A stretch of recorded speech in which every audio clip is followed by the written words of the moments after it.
Hello, one concurrent viewer. Two. Hello. Hello, hello, hello. I've just streamed on Telegram to 2 people, so obviously not enough of you are joining. I have...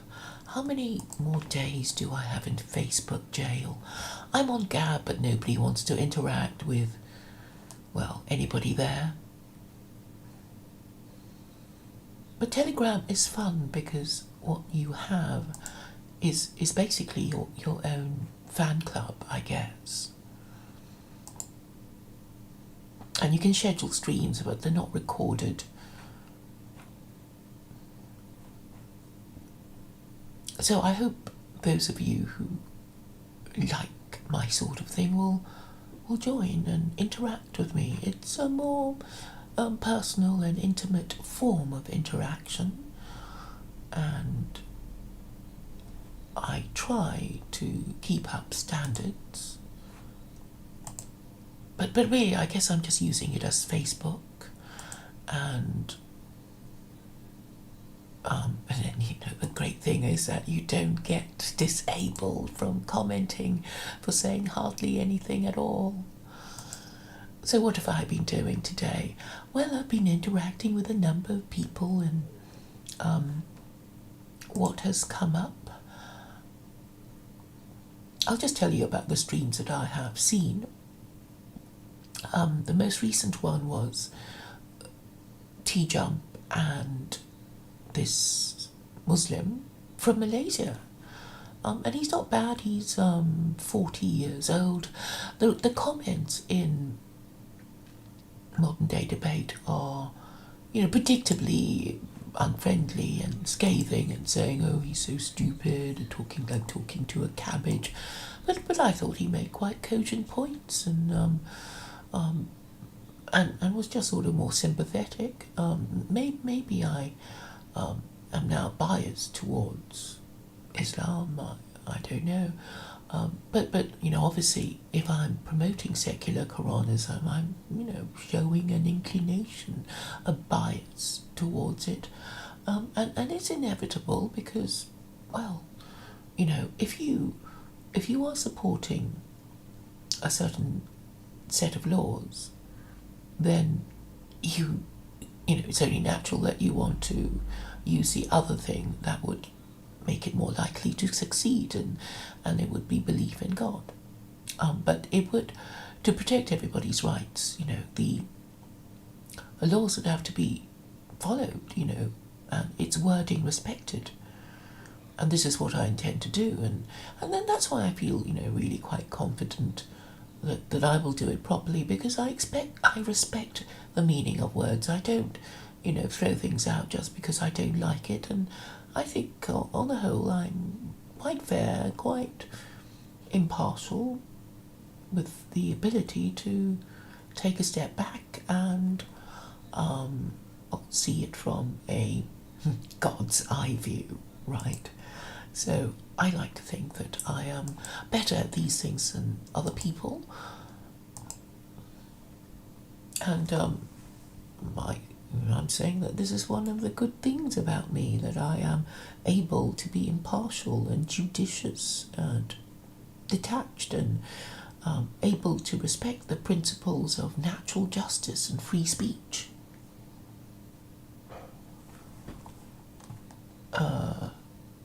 Yeah, if you want to, Stephen James, you can post all kinds of things on my Telegram, but I don't know why you think your nipples are of any interest to either women or men.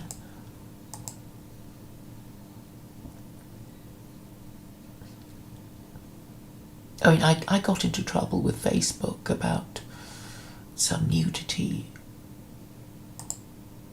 It was a picture of Lauren Bacall, and it was just some artistic nudes of women, and I just didn't think anybody would be bothered because it was all tastefully covered. There were no, you know, forbidden bits that weren't meant to be shown.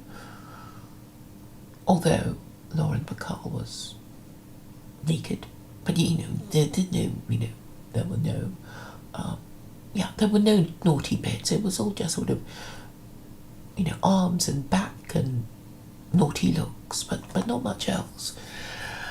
I suppose I should be more careful now. I mean, I should know that because, they're out to get me. And I suppose I do have the compulsion to test boundaries. I mean, once somebody complained to me that he posted a YouTube video of Screwdriver, and he got disabled from posting. And like a fool, I thought, oh, he must have done something wrong that I wouldn't ever do wrong. So I did exactly the same thing. I posted a YouTube video of Screwdriver, and I got a strike. I mean, how stupid was that? But I just couldn't accept that posting a YouTube video of Screwdriver, which is actually quite good. I mean, if you like punk and you like melodic punk, Screwdriver do it very well. Even with their occasional naughty words. And this brings me to the subject of people who want to make their political point using songs. And I'm saying it's not the best way of doing it, because people don't get it. And if they don't like the hook in your song, they won't listen to it. And even if they listen to it, they don't really get the words, because they don't really. People don't really listen to the words. Yeah, no, the words are nice to sing along to your, favourite tune, but people don't take those words seriously. And, to the extent that they remember anything, it would be, some memorable imagery, and it's usually about love, right? So, if you want to make a political point, you can only do it through an essay or a leaflet or some, tweet. Tweet is best, because at least you're sure that the person who has read it from beginning to end. And even leaflets are, well, you don't know they're going to be read, and you're not the only person with a problem, of getting your stuff read. You get lots of stuff come through your letterbox, and you don't read all of it, do you? Most of the time you just recycle all these ads from locals. For whatever it is that they're advertising. So the medium is the message, and this is what I keep trying to explain to people. Perhaps I delude myself in thinking that I'm some sort of great communicator, but I'm just judging even from the complaints of people like my mother. I know it's effective, and to a degree. My mother often says, "You speak too clearly," and I think, yeah, well, that means you've got my message. And of course, a lot of it is repetition, putting it in a form that people will remember. And even if they don't agree with you, they'll know when they're defeated. When, there's certain patterns to certain arguments that you'll just end up on the same old merry-go-round, and that's your sticking point with this person, and another person will have a different sticking point, a different blind spot, a different neurosis, basically. Something that they refuse to see. And what I was going to talk about was something that I got from Millennial Woes, and it just annoyed me that it was so. Well, it was a neologism, really. So you didn't know what it was all about.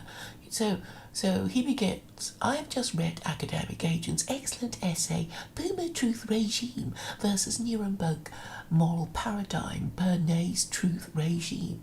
And you think, what the hell is that?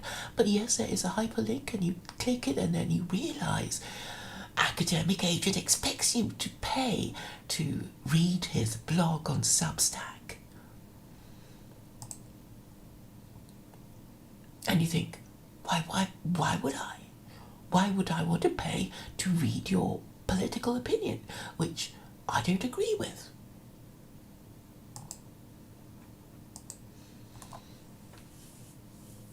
So I think we'll all not communicating right, because in terms of political messages, you should be grateful that there are people who will actually accept your leaflet when you want to give it to them, or will read it when it ends up on their floor, on their mat, and to expect them to pay for it is, I think, a bit of a liberty, a bit of an imposition, a bit presumptuous, I think. Particularly when it's not very entertaining. I know I can be entertaining, but the others are not, and I don't think academic agent really gets it. I know, he's in that group where they all, back each other up because they hate Muslims, right? That's their thing. And I know I'm on the outside because they don't like Muslims and they don't like Islam and they don't like what I'm promoting, but they can't argue against it. They're so intellectually and morally dishonest that they won't deal with me, they won't engage with me, because they know that they've lost all the arguments, but they can't concede.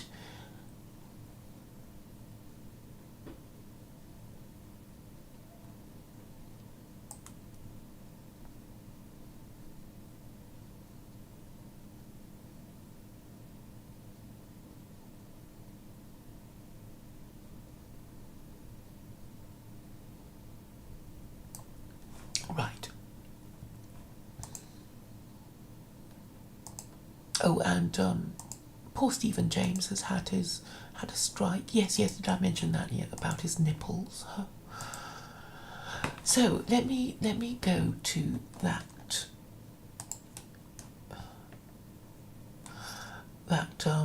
post by Millennial Woes.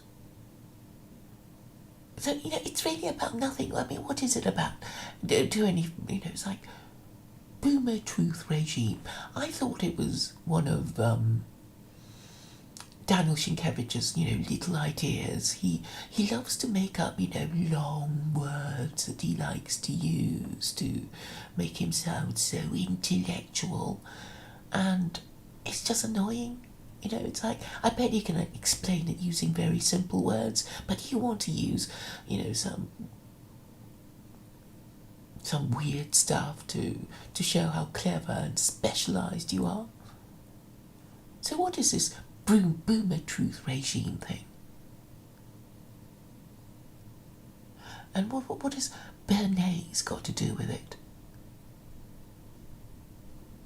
And I bet I could just sum it up in a tweet and not have to write an essay about it.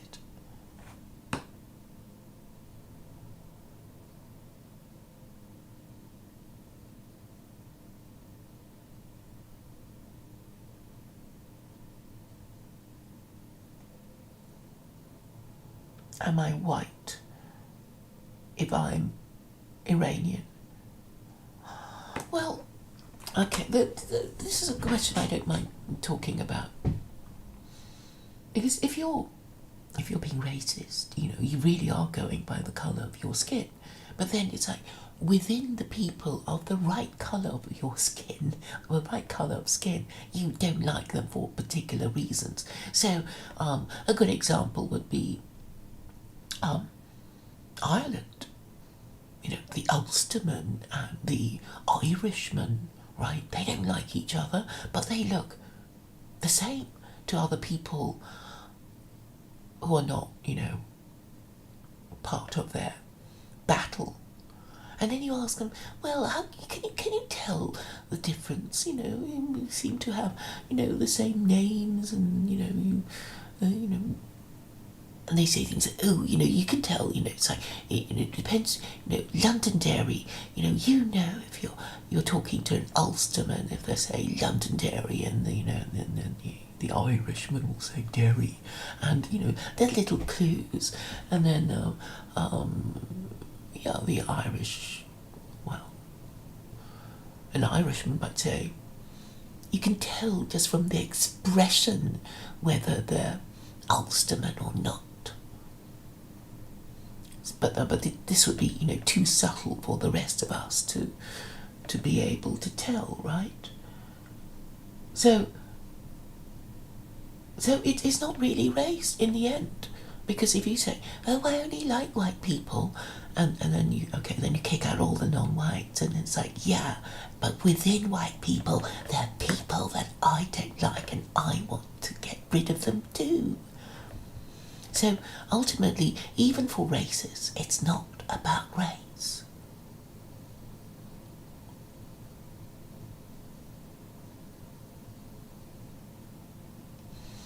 And even races kind of act in their own interests when they decide what they want to,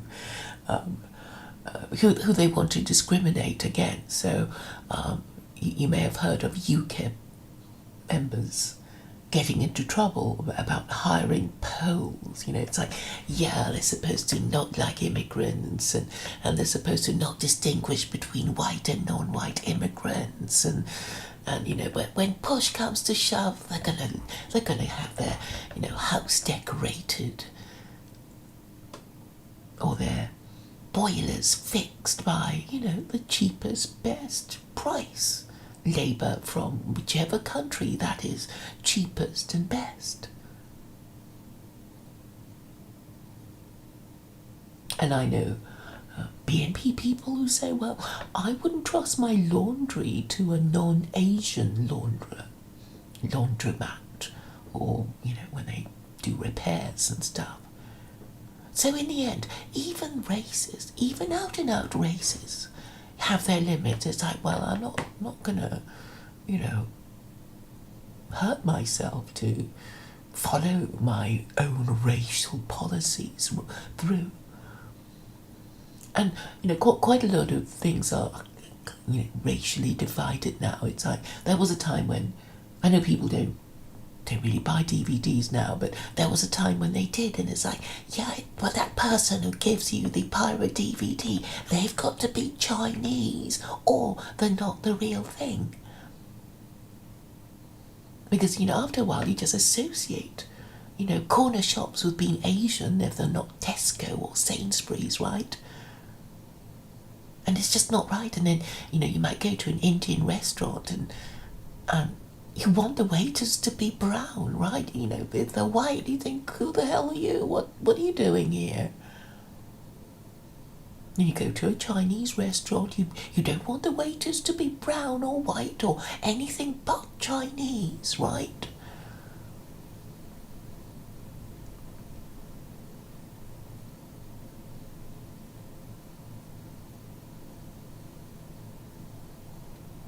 So, my point is that people need to sort out their heads properly. And they think it's about race, and I'm saying, no, it's not. Even if you're racist, it's not really about race.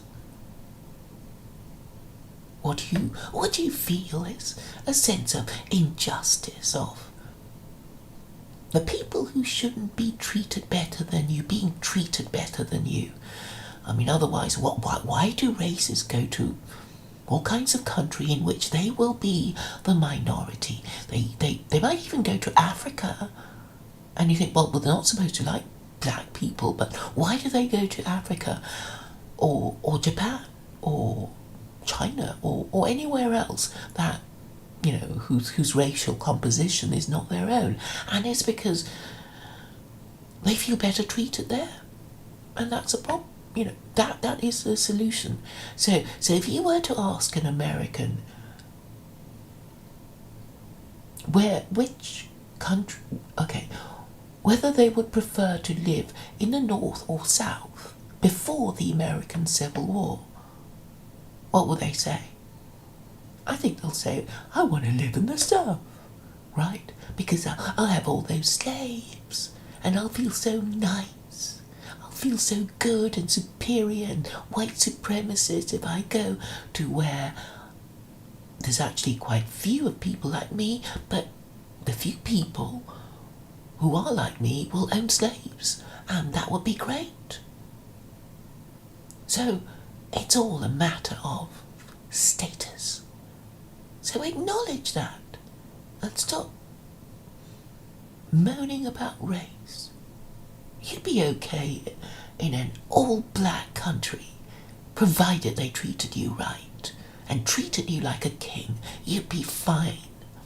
It's only when they treat you in the opposite way that you have a problem. So, understand the nature of your predicament. Should I continue reading that ridiculous essay? I can't even make... No, I mean, it's when they talk about paradigms and oscillating impotently between two hollow paradigms. Ersatz traditionalism and rootless individualism. The methodology of implementing the BTR, the Bernays. Is that okay? So we don't know whether he's talking about the Boomer truth regime or the Bernays truth regime. So why are these people wasting our time creating pointless neologisms to show us how clever they are? That's it. That's all they're doing. So basically, we are in this tottering Tower of Babel.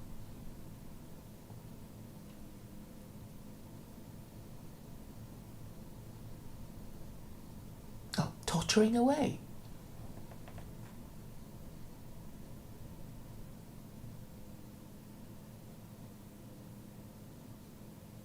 Oh, Stephen James, this... So you're saying these Asian cat ladies want more lockdown? Well, the thing is, you can work out who wants lockdown. Yeah, it's the elderly and it's the women, mostly women. I know there are lots of women who don't like it, but we're talking about the majority here. And the majority of men, well, with jobs, want it lifted, right? As you would expect, because men know that they have to go out and bring home the bacon, and women know that their place is in the home, so they don't have to worry about lockdown so much.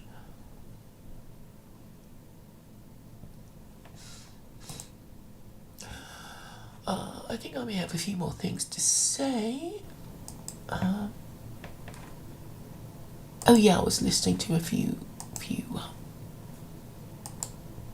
songs, and I rediscovered Beth Orton. Great songs, and and somebody mentioned Amy Mann, and I discovered her. Really, that's it's always a pleasure to discover things that you like.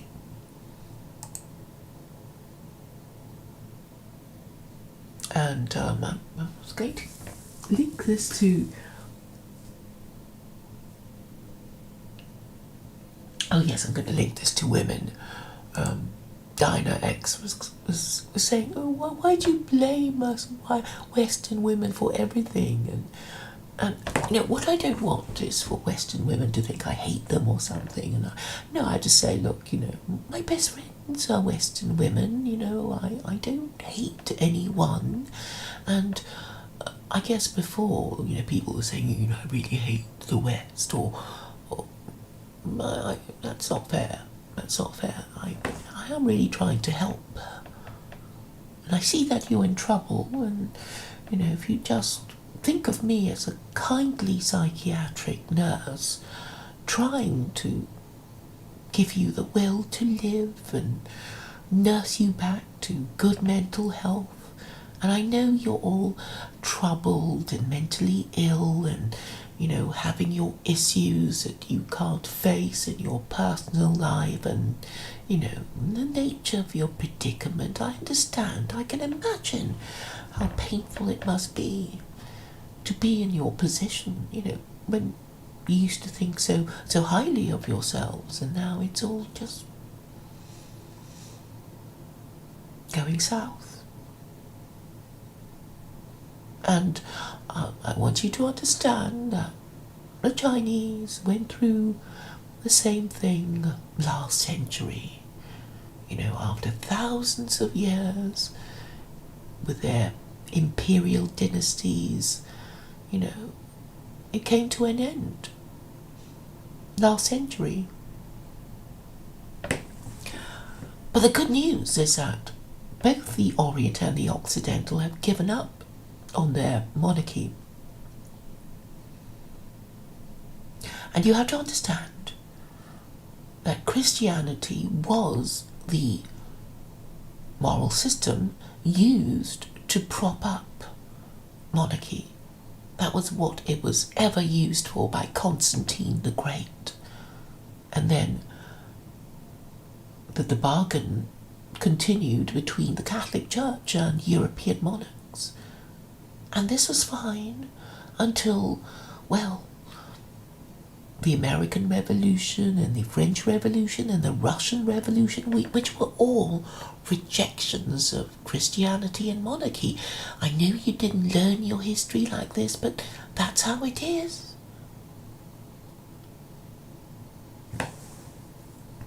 And you're going to be in trouble if you have a moral system, a belief system that you don't believe in. I mean, that was why Constantine had to change the imperial religion, because there was just so much fighting. There was so much fighting that there was a year of the 5 emperors. And it was after that Constantine had to come to terms with the fact that the imperial cult was failing and he needed to replace it, and he replaced it with Christianity. And after that, European monarchs used Christianity to support their divine right to rule. And it worked for a bit, right? It worked until Charles I lost his head. So, I mean, if you want to date a time when Christianity failed, even in its stated purpose, it was in 1649 when Charles I lost his head. So, what is happening now is, well, part of the process of, I was going to say, dialectical materialism. And this brings us neatly to China. So, whatever you think of the Chinese, they weren't too proud to adopt the ideas of a self-hating German Jew. And what Marx was purveying was dialectical materialism, and you may be aware that dialectical materialism is basically the idea that there will be all these ideas floating around and people will attach themselves to these ideas and then fight each other for supremacy. And that was how it worked. It's a historical process. And it makes sense, doesn't it? And so, in China now, they have a more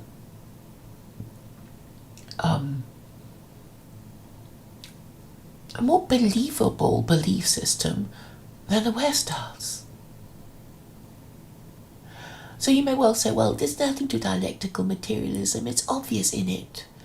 Yeah, it's obvious. But at least you don't have this cognitive dissonance of claiming that your religion is Christianity, and Christianity is the belief that Jesus is God, and then being mocked for it, and the shame and humiliation of it, of pretending you believe in a lie.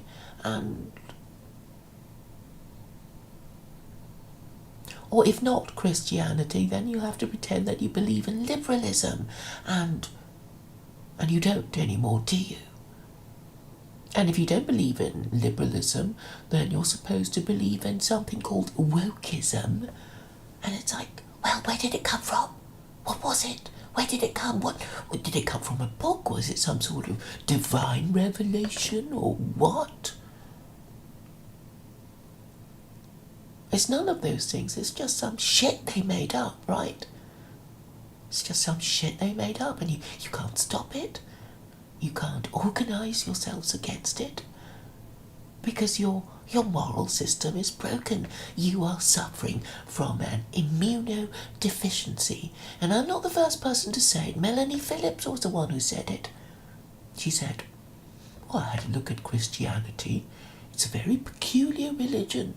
And the Victorians, well, they had all that money. They didn't know what to do with it other than to build churches for a religion that they no longer believed in.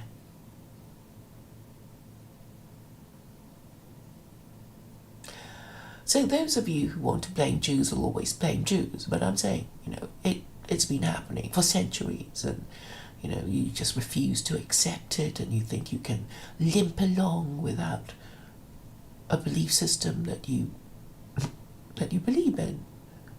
And I'm saying there is no choice. There's nothing else but secular Quranism, which may lead to Islam, but secular Quranism gives you the bridge between matriarchy and theocracy.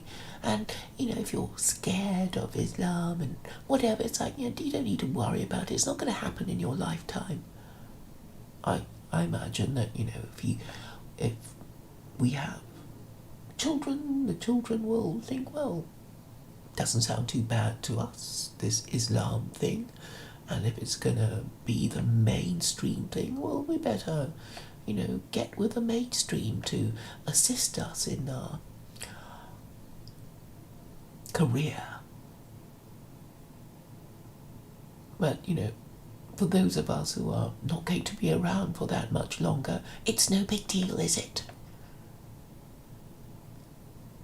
Because secular Quranism guarantees freedom of belief with chapter 2 verse 256. And it's got to be, the one to use. Because you can't use the New Testament, which is a lower status scripture, because it's not from God. Even Christians don't claim it's from God. Now, about the neologisms and word salads, why do people complicate things by inventing new words to ideas that are, that the current vocabulary is capable of expressing in, more succinct and simpler terms? And I think it's a form of neurosis. It's because people just want to compete with each other to show how much cleverer they are, and they really won't get anywhere, because you see, the whole point of believing in a hypothetical supreme authority is that it will, if you really did believe in it, inculcate a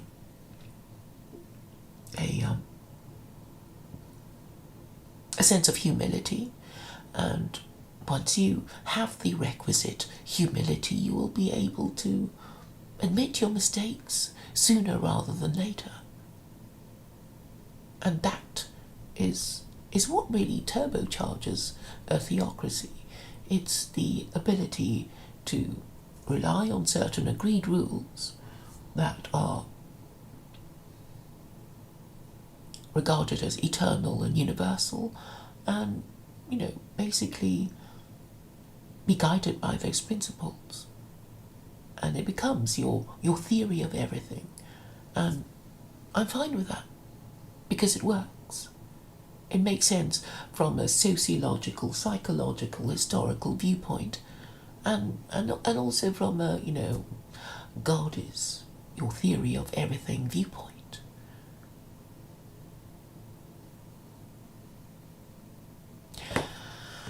And one final thing is that if you need to guide your actions, you need a kind of default option of choosing the right thing as quickly as possible to solve problems and avoid them as a matter of policy. And once you have that, then you won't go wrong. And when you lose it as you have now, then even the simplest things are insoluble. And that's why you can't organize yourselves. You have all these crazy, stupid things being done and said in your name, and you can't do it because you're all afraid of each other. Forget the Jews, forget the Muslims. You're afraid of each other, and that's why you dare not say anything that might make you stand out. And this is basically how the nationalists, the so-called nationalists, operate. They have their own private language, and then they pat each other on the back and say how clever they are, and then they exclude everyone, and everyone within that group will be afraid to say anything that might offend the others, because they're terrified of the kind of treatment they're going to get if they offend somebody in their group.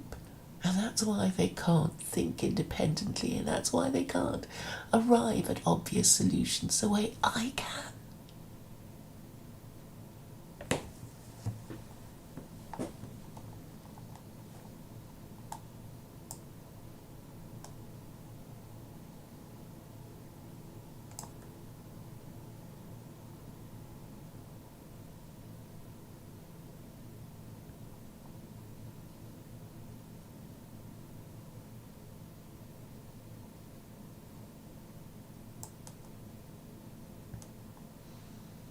Yeah, sure, I eat bacon. Thank you for liking my impersonations. Somebody said it wasn't very good. Never mind, you got the idea of what it was that I was supposed to be impersonating. Joe says, when you meet the disbelievers, strike their necks. It's the battle orders. I've been through this with you. You repeat the same thing. So basically, the chapter 9 battle orders were like, well, Muhammad, you got to tell your the men who follow you, who aren't trained militarily, who have had no military training, what to do when they want to kill people who want to kill them. All right? Makes sense. It's like, well, the quickest way to disable your enemy is to, well, cut off their fingers so they won't pick up their swords, right? And if you need to kill them quickly, strike at their necks. But no, it's something really sinister. You know, the Meccans were a bunch of softies, right? They're probably a bit like you. Not militarily trained. And, they followed Muhammad from Mecca to Medina, and on their way there would be bandits and ambushes and shit like that. So I guess you had to tell them how to fight, right?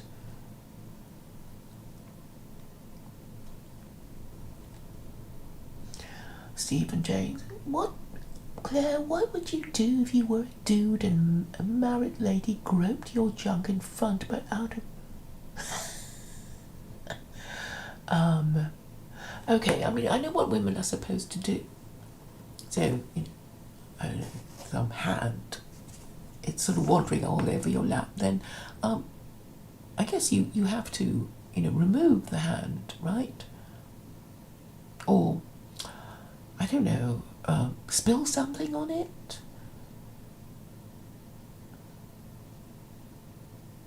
Or jump. Jump like a startled cat.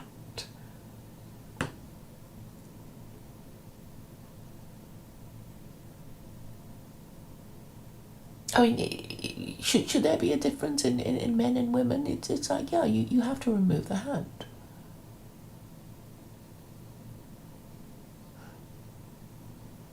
But usually jumping will do it, you know.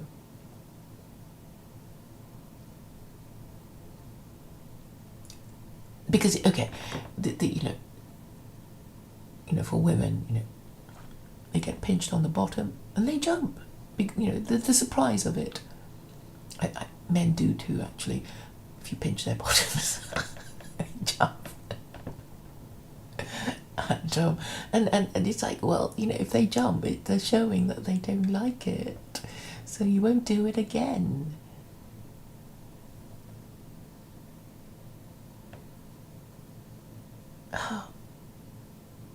You want an official debate?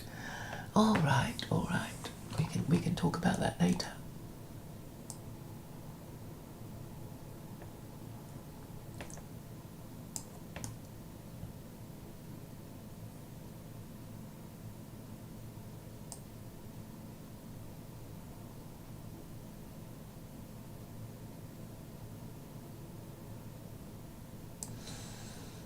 Yes, of course, Joe's going to go on about the crucifixion. It's like, well, it's not every day that you get a revolutionary, right?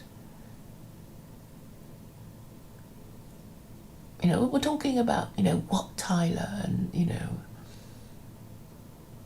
Cromwell, something like that. That's not going to happen very often. Where's Dr. Mengele?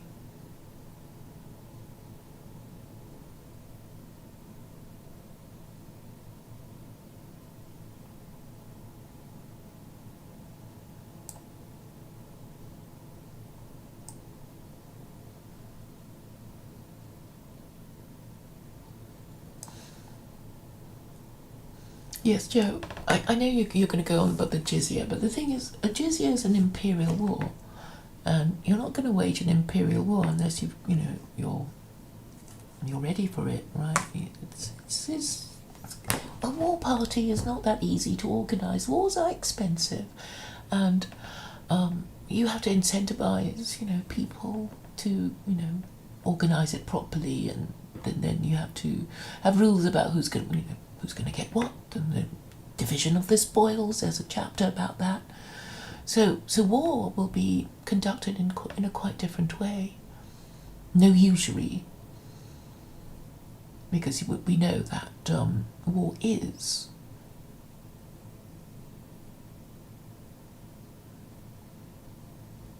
financed by usury. It's called war finance, in fact.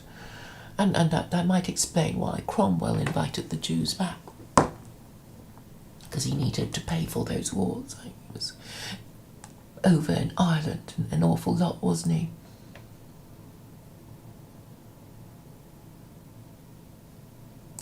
It's a bit crude, isn't it? People just doing that sort of thing.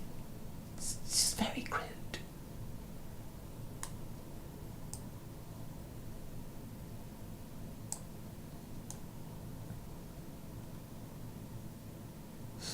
I'm actually quite appalled at the way people make sexual advances these days. It's like, just come on, let's have a little bit of subtlety. That might be more erotic, I know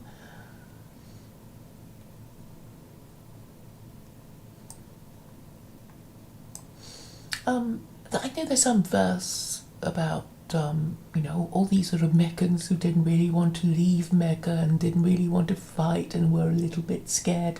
So they had to be incentivized by a verse saying, you're going to lose your life, maybe, you're going to lose your property, but you will be rewarded in the hereafter. And yeah, that's fair enough, but you think it's something sinister. Well, whatever.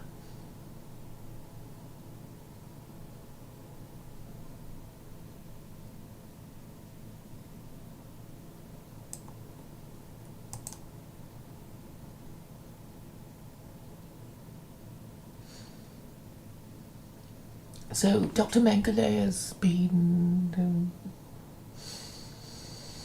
something has happened to him because of his avatar.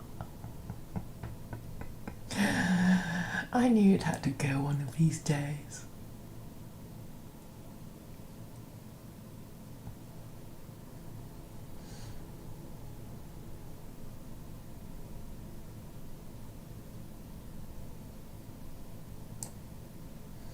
And yes, Dr. Mengele is completely gone. He's got to have another a new account with a new email.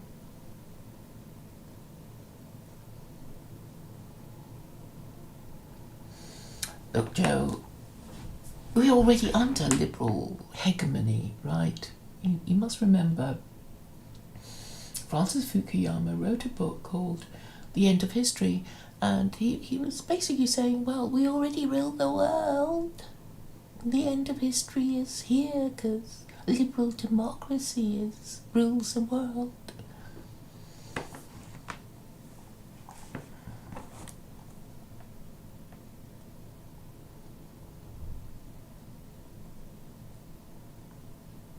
No, I think the only way, it's like, okay, you're at a dinner table, and then, this hand, comes out and wanders all over your lap.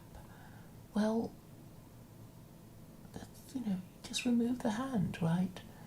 Or, I don't know, do something. I mean, I guess you can stab it with your fork, right? Or your knife.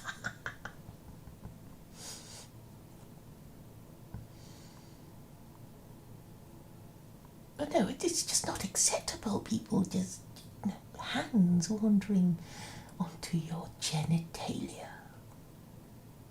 And there's just no need for a woman to do that, is there? I mean, what about footsies? Isn't it footsies better than grabbing somebody's genitalia? Oh, it's awful.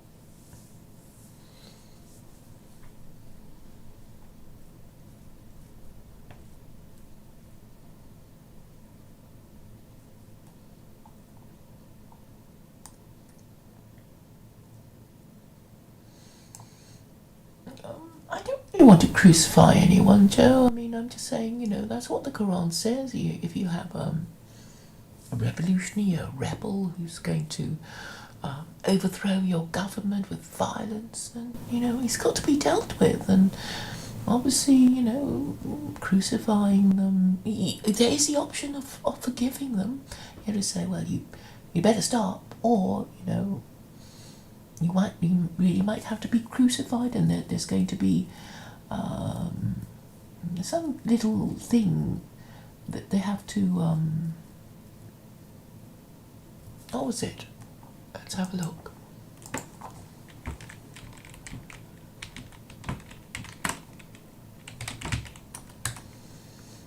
There's always the option of forgiveness. That's a great thing about the Quran. It just says, "Oh, do this horrible thing to them," but if they say sorry, forgive them. So that's nice, isn't it? Not that people like Joe would notice.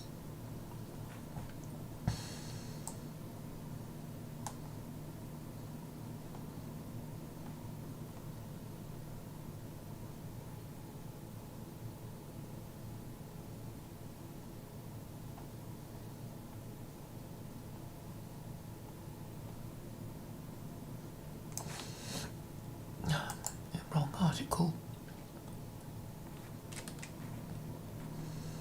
So this is obviously the best time to stream.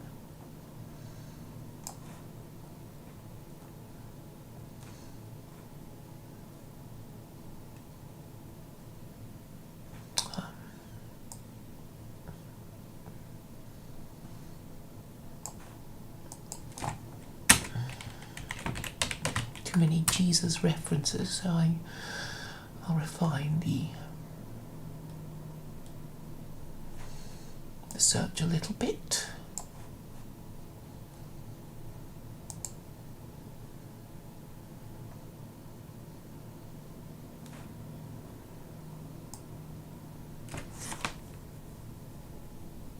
Okay, here it goes. This is chapter 5, 33 and 34. Verily, the recompense for those who wage war on Allah and His Messenger and strive to corrupt the land is that they are killed, crucified, their hands and feet are cut on opposite ends, or they are banished from the land. You see, it's banished. You can do this horrible thing, or you can just banish them. That is disgrace for them in the world, and in the hereafter they will have a greater punishment, a great punishment, except for those who repent before you apprehend them, for Allah is forgiving and merciful. There you go, Joe. It's just stop being mean about Islam and just get over your Islamophobia. You haven't got anything better. You really haven't. You know you haven't.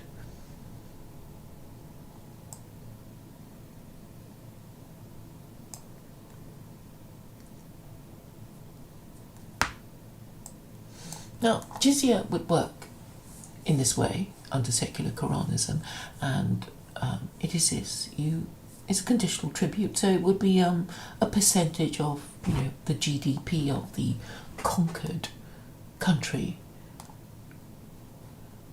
and that would be the jizya.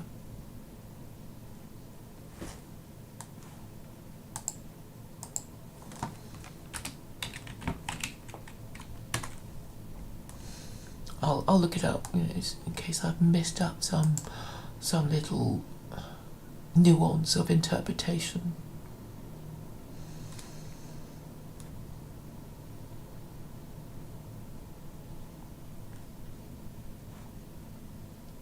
Okay, it says a per capita yearly taxation, but is there anything in it that says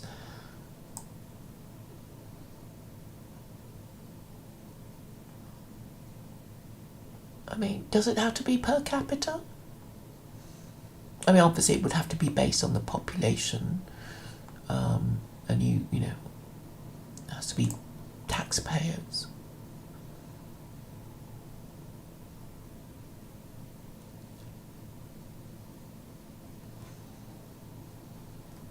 You see, the Quran and the Hadiths mention jizya without specifying its rate or amount. So obviously it's at your discretion. So, it can be quite low or quite high.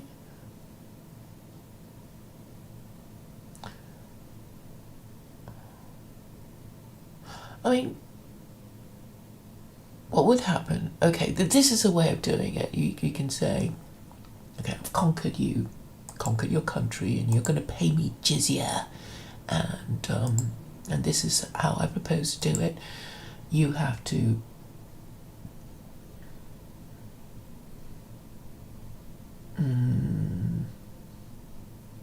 let's say 5% of your GDP. But obviously I'm not going to take off all of it. People just whinge, and then I'll say, well, how many taxpayers are there, and then how many of you are Muslim? Hardly any. Well, and I'll say, well, if you're Muslim, you don't have to pay. They'll convert soon enough. So that's how I do it, because I'm nice. If I'm going to conquer, I'm not going to be conquering any countries. It's just little old me.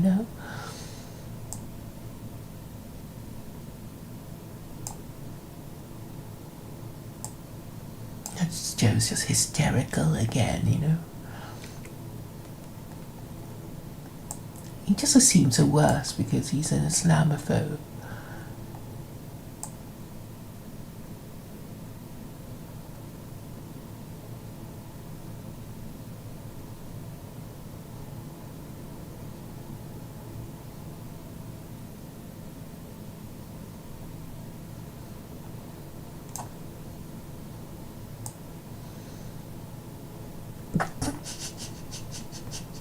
Anything in European history is better, really? The burning of heretics is better? The Inquisition is better?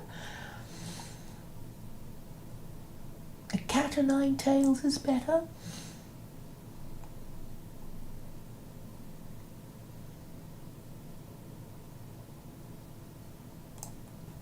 Yeah, it's tragic, isn't it? Aren't we sad people? See, I'm entertaining. Jizya has historically been up to 50%, are you sure? Well, it's at my discretion if I'm going to impose it. you're just assuming the worst because you're an Islamophobe.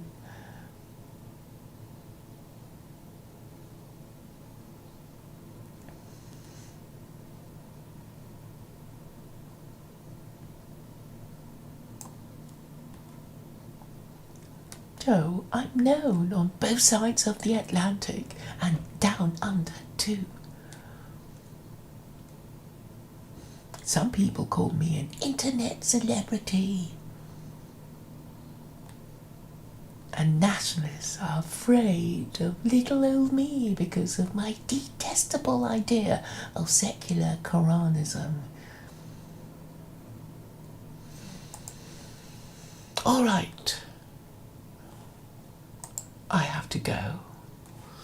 And I'll try to sum up what I just said, which is that we should always express ourselves briefly and clearly without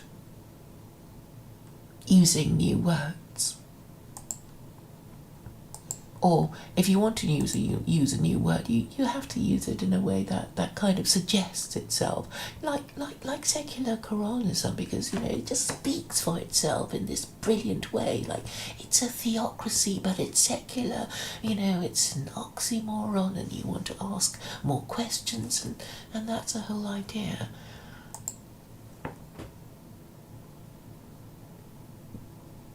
No, I don't dream of ruling Britain.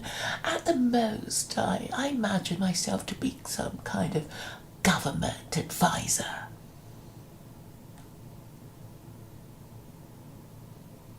All right. So, clearer words, using words correctly, that's very important. If you're interested in this idea, you must look up rectification of names. It's a Confucian idea. And it's all about using words correctly. This is just something that, anybody who's been through law school would understand instinctively. So off I go. Thank you all for coming.